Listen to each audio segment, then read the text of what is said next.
What's going on? My name is Zay. Welcome back for day 3 of the grade. Today we are focusing on understanding your scope. Specifically, we are focusing on your waveform.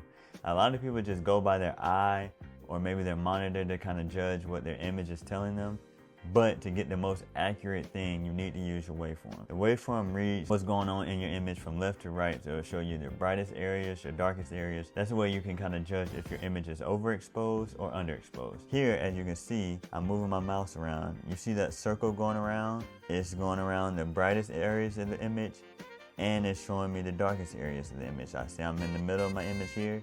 It's showing me, okay, in this part of the image, this is what the readings are. As you can see, this image is overexposed. It's a very simple fix. I kind of overexposed it to kind of show you what it would look like.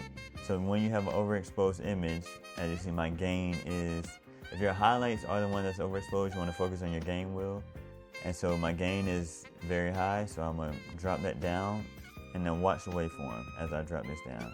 But that's basically a waveform. It shows you what's overexposed, what's underexposed, and where at in the image the exposure lies. Thank you for watching day 3 of the grade. Tomorrow we'll be talking about how to fix your exposure and going in more depth in that. Deuces.